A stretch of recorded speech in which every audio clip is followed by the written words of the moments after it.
#1. Literally, the opening salvo to one hell of a season. That's bound to be hitting your way. Live from the Victoria Sports Tower. It's a capacity crowd in the stadium. Let's open up the international rivalry. Well, if you Sold out here today. It's sold out. Well, if you look at the difference between the Rafaela and the Matilda, the Rafaela is way more annoying. The Matilda's annoyance comes in quick little, not even quick, it's bursts with a slightly longer cooldown between the shields. One could time it out. Yeah, you could time that out. For the Rafaela, if it gets to the point of the late game or it gets a lot of farm and hella cooldown, it just keeps going and going. The healing, that little damage slow thing that she does, the Holy Baptism. It's all good, and the mobility that comes with it. I love that. You know, that's kind of what you tell your team. It's, guys, I got hella cooldown now, and we can make movements across the map, you know? And meanwhile, too, it's Flying Clouds. So if these fights break out and they extend, you got to always remember that they can get back in the fight really well. No, now it's okay. I was wondering. Oh! He takes the shot, too, from the Shatter. He's going to heal back up with the regen here. Light is there, so they'll back off, but that was a good poke down to even get a battle spell out. Some quick action up top in the EXP lane. Something to note, Coil went for an interesting rotation. Remember, you noticed that. He did not go for neither buff first. He went for green, and then Little Wanderer, and then rotated around, which is why I guess there was nothing for Aurora up top. Yeah. Take out there. Oh, the mid. I mean, they can't really set something up here with the lineup that Aurora has. They can poke a bit, but I feel like Onic's lineup gives them at least the upper hand, at least for now, until the level 4s come through, because they're really relying on either the Wrath of Dryad from Light, or of course for Yue's Holy Baptism. He's got it now, but the turtle's going to be started up by King Kong. Really good spot here for Onic. Watch out! Oh! Daytona's welcome. That is a small Kirk, but Ing gets the shot, and Nads will go down first blood. Coil's a little bit too low, gets a heal, but now bottom side, Domeng taking a couple shots from Severo. There it is. Ooh. Oh, nice little dodge there with the iframes, but that is going to be a turtle going over to Onic. Kirk proving that it's not what you got, it's how you use it. Yeah. Great use of the Detonus welcome, and Onic were just on it instantly. He was just a guy. He wasn't the big guy. He wasn't the big guy. A guy. A guy. But then you quickly become the big guy once you get that fight in there. Once you're in that fight. In the bottom lane, though, I'm not surprised that Dominic's not having a good time against this Melissa. In this current landscape, I'm not the biggest fan of the Claude. No matter who the player is, no matter how good you are, if it is your signature, great. But it's Claude, man, up against this faster scaling meta, the Zoom meta. Woo-hoo. That, and for the first one, 6-7 minutes, you're not doing anything. Oh my lord, Onic committing a Grand Theft Purple.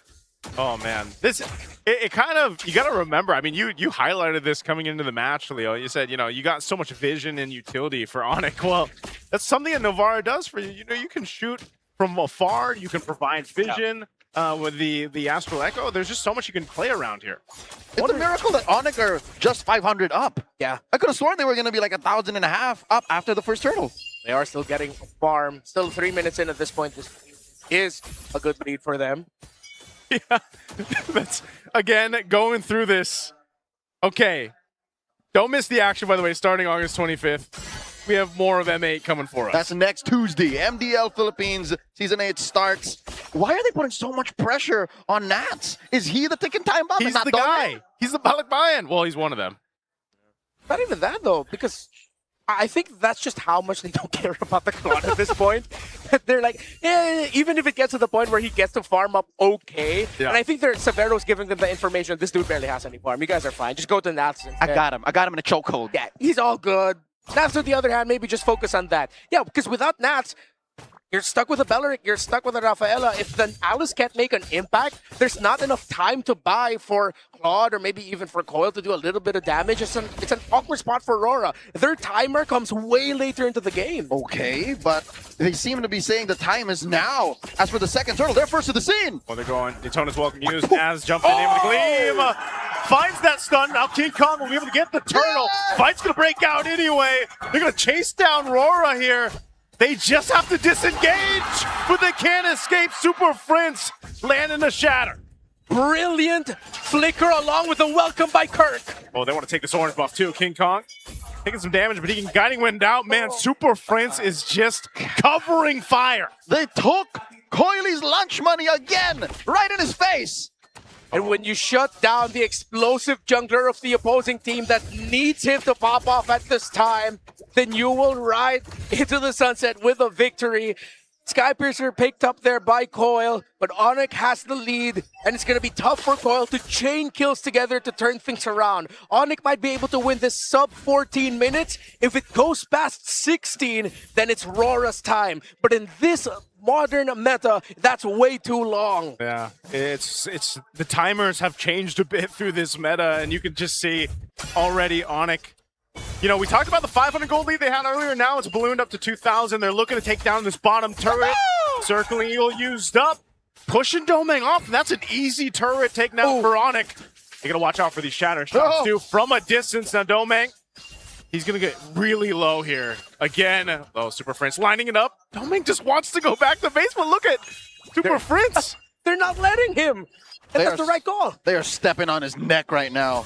Nothing. He gets nothing. For the first 6 minutes, I don't think I'm wrong to say, Kirk has been calling the shots. Kirk has been the big boss. He's Tuco. Yeah. Tight. That's him. This is mainly the reason why Aurora can't do anything. Wherever Kirk rotates, Aurora just turns tail. Oh, my God! Coil gets taken down! What happened? Welcome back home, Coil. I mean, hey, UA brings him back. Hopefully it just doesn't come back to another one of those because that looked bad. And now you got 1,000 gold difference between the junglers. Actually, 1,000 plus. This is going to be a turtle going to the hands of Onic. They've got good control around the objectives and just across the board right now. Did Aurora really think that they'll be able to win this early game? Again, they don't have the right damage profile to deal with this Barretts. It's heavily dependent on the Alice, which is, again, to go back to that thought of why are they focusing so much on the Alice? If the Alice can't front for the team, then Kirk's going to be happy. But even if, when Kirk catches the Alice of the Death and is welcome, it goes down so quickly. That was before all of the chain deaths. The Aurora really just has to wait. It's so different to see this kind of game in modern MLBG. It's a fundamental oofski, as just defending tier 2 down bottom seems so perilous for Aurora. They're down 4,000 gold. It's a low kill game, 7.5 minutes in. If I were to calculate, I'd say Aurora could really do something at like 12 or 13. If Onic don't get any more kills. You know why that's so tough too? What you're seeing is the amount of pressure that can be put on, not just from Severo, the pressure here, but the Melissa also has great zoning potential with the Muddles. But then you stack up a Novaria for Super Prince. They can't even get close to defending their turrets. I mean, that's what we're seeing Aurora struggle with. So the further that they're pushed into that defensive position with this lineup, the further they fall behind in the game as a whole. That's why I wanted like a range artillery mage to have at least some mid-game power spike that can turn things around in case they look dicey as they are now, or someone to find the backline. Again, to find Novaria. And maybe it's because Onic got it already. What if Aurora were thinking about picking up the Novaria for them, but then suddenly at Red 4, it was an easy slot and pickup. Again, we considered heroes such as the Farsa as an option, but that's not really going to be the best up against the Mathilda, the Barretts, Sicilian. My bias would have been great, but maybe because... Daytona's welcome again, right into the wall. A Shatter's there, light. Pops the flicker, but now they're going to force the fight in the jungle anyway. Kirk chasing him down. Domeng, he's actually doing fine, but they won't lose anybody. But man, Aurora, they're losing the real estate across the map. Light reminded me of myself last night when I went up to the fridge and said, what am I doing here? I think he wanted to get an ult, but thought twice about it and said he's just happy to not be dead. Yeah. Oh, that worked out well for him. But did it work out well for you? Do you remember why you went to the fridge? I got a glass of milk. Hey, keep those bones strong. Calcium. Calcium. Onic going straight for the Lord. Aurora has no business contesting. They're happy to at least get out of the base and push and defend between tier 2, but as it is, Onic 6,000 up. I'd say if Aurora don't get on the board at least at 12 or 13, it's over. This could even end at, dare I say, this first Lord. Because even if they decide to go for a full fight up in the next siege, they're probably going to lose 2 for 1. Yeah, because they don't have the wave clear of a traditional mage. Yeah, it's not going to be the easiest time. Like, they're really going to have to throw bodies at Onic to stop them from being able to push. Sacrifice 2 and get 1 really good target. But if you don't get that target, then it's not going to work out. And look, it's so difficult for Aurora to clear minion waves, as we've been pointing out. Even just in that example, Yeah. Severo just literally threw out muddles and forced the whole team back. It's so miserable because Coily has to use his kit. Yeah, just to avoid things when you want to use it to kill. This is what I'm saying. Like this long-range lineup in this zoning lineup that Onic is using is just, it's so tough to see for Aurora trying to defend against it. They're trying to do so much, trying to maintain this. They still got that lore to deal with too, as they lost the Holy Defense Shield up top. So the rest of these should pop here. Let's see if Onic forces a fight. Lord does crash in. Holy Shield pop. Successful defense by Aurora. Yeah, I don't know if Onic actually wants to put the pressure here more. They could flicker utilizing Kirk, but might not be worth it. my God! You don't need to. Light walked right into that, gets thrown in the wall. Oh, that's Naz tries to set things up with the throne of ruin. Super Fritz off on the side here. Let me go ahead and throw a shatter out, but the respawn comes through. There's the revive. They still defend though. Okay. no damage. It's clear that the setup is there, but the payoff is nowhere to be found as well. Remar, you're right. There's just no damage. I think I'm watching my open mic night where it's all set up, but the punchline just fails to deliver every time. Onic goes for it again. They want to push in. Light put down on 8 of his health. Oh no! Okay, he's gonna actually survive this one. They do keep their base turrets up, so amidst it all, still good for Aurora being down this much and holding on to base turrets. They are living hand to mouth, like literally their whole kits. Thankfully, battle spells are intact to be able to clear and survive. No Trinity yet for Domeng. No room to farm. Again, this is how fast it is now. Oh, Naz gonna jump in again. Daytona's welcome in there. Domeng on the backside. He has to go back with the BMI. He did enough damage, but no one falls. Star Shatter, it's gonna line up with Naz. So on the escape, and King Kong was possibly looking to clean something up. They want to get that one turret.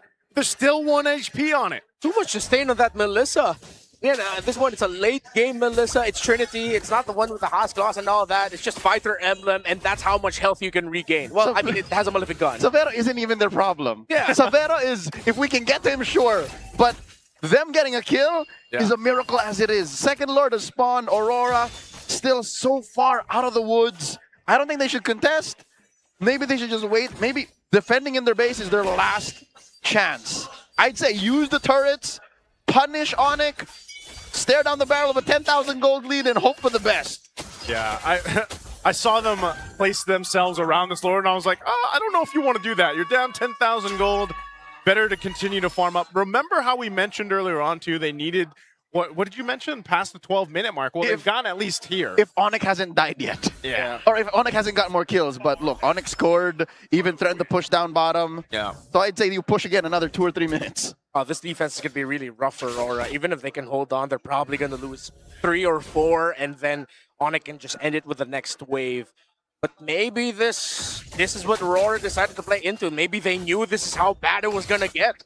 But again, they still do not have the damage to hold on to the idea that they can turn it around this late. They have to hold on to at least 2 or 3 more big sieges by Onic. Say goodbye to that bottom lane inhibitor. Lord has taken care of it. Still standing. Massive echoes. Goes dropped down. Oh, Coil trying to clear out that wave, but now turret's going to be worked on, and Light, quarter of the health, he's going to have to go heal back up. The Lord is finally going to be worked on, but wow, the base will be locked in right now. Severo looking to end it, but they're going to force it anyway. Super Yoshi able to get out. Another shatter landed down, and now Severo unleashing. He'll take out the last turret. They've got the 1 cannon minion. Coil trying to buy some time. Domeng looking for something to do to stay in game 1.